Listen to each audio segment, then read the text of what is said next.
Hello friends, स्वागत है आपका मेरे चैनल पर। दोस्तों, आज मैं बात करने जा रही हूँ दहेज के बारे में, जो एक महिला के बारे में है। मैंने कुछ दिन पहले ये वीडियो देखी जिसमें एक महिला दहेज के लिए प्रताड़ित हो रही है। दोस्तों, दहेज की बातें आज भी हमारे देश में हो रही हैं और जिसके कारण आज भी महिलाएं प्रताड़ित हो रही हैं। दोस्तों, जब एक लड़की शादी करके ससुराल जाती है तो वो बड़े ही उम्मीदों के साथ जाती है, बड़े ही आस लगा के जाती है, क्योंकि उसने 10-20 शादियां तो की नहीं होती जो उसे एक्सपीरियंस होता है कि एक्सपीरियंस लेकर जाती है। तो जाती है तो बड़े अरमानों के साथ जाती है और उन्हें नहीं पता होता कि उनके साथ क्या होने वाला है। दोस्तों, लड़की जब ससुराल जाती है तो उसके लिए मेन सदस्य होते हैं उसकी सास और उसका पति। सास इसलिए क्योंकि सास ही जानती है उसके पति के बारे में, उसकी आदतों के बारे में, उसके खान पान के बारे में, उसके पहनने ओढ़ने के बारे में एक सास ही अच्छे से बता सकती है, क्योंकि साथ में रही हुई है, बेटे की परवरिश की हुई है, तो उनको ज्यादा अच्छे से पता होता है। इसलिए लड़की के लिए सास इम्पोर्टेंट है। और पति तो ऑब्वियसली बात है, आप समझ ही सकते हैं कि पति क्यों इम्पोर्टेंट है। भाई, 7 जन्मों का वादा करके लाया है और सुख दुख बांटने का वादा किया है, तो सोचने वाली बात है कि वो तो है ही इम्पोर्टेंट। अगर ये दोनों ही बेकार निकले तो फिर लड़की के लिए क्या बचता है? वो कैसे जिएगी, कैसे सरवाइव करेगी अपने ससुराल में? आज का दौर भी ऐसा चल रहा है कि बेटी ने बालों में शैम्पू लगा लिया तो उसको उस चीज की पनिशमेंट मिलेगी।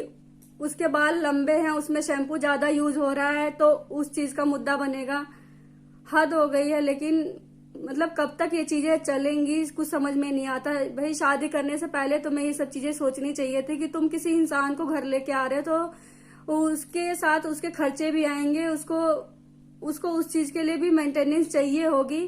तो तुम अगर ये चीज बोल के लाओगे उसके पिता को कि भाई तुम्हारी बेटी लेके जा रहे हैं और तुम दहेज में नहीं चीजें दोगे तो तुम्हारी बेटी को बहुत सी चीजों का सामना करना पड़ेगा। हम शैम्पू नहीं देंगे, हम खाना नहीं देंगे, हम कपड़े नहीं देंगे, सब बोल दो उसके पिता को। अगर उसके पिता के अंदर क्षमता होगी तो वो अपनी बेटी की शादी करेगा।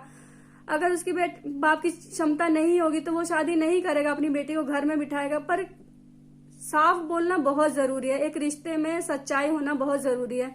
तो सारे घर को छोड़ के मेरे पे झाड़ मारना। मैं थोड़ा ना साबुन खरीदने जाऊंगी बाजार में।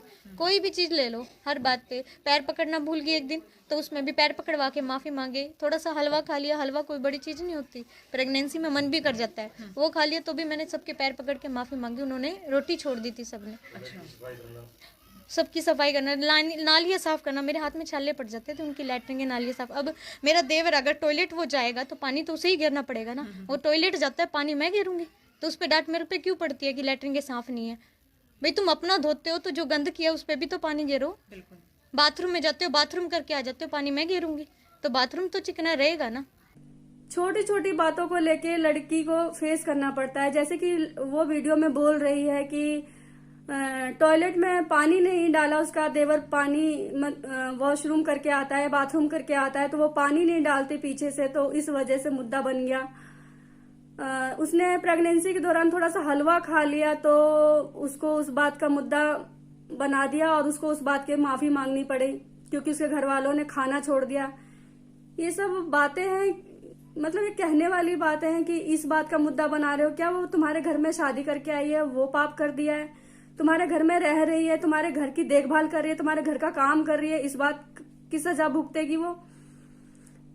सोचने वाली बात है। किस तरह के लोग होते हैं, किस तरह की सोच होती है लोगों की आज के टाइम में भी, जहाँ पे बेटियां चांद पे जा रही हैं। मैं फिर वही बात बोलूंगी कि बेटी बचाओ बेटी पढ़ाओ नारा किस बात का लग रहा है जब बेटियों को इन सब बातों को आज भी फेस करना पड़ रहा है। दोस्तों, जहाँ ऑलरेडी बेटियों के कंधों पर इतनी बड़ी बड़ी जिम्मेदारियां होती हैं, उसे मायके पक्ष का सोचना होता है, ससुराल पक्ष का सोचना होता है, पिता के इज्जत की मान रखनी होती है, ससुराल के इज्जत का मान रखना होता है।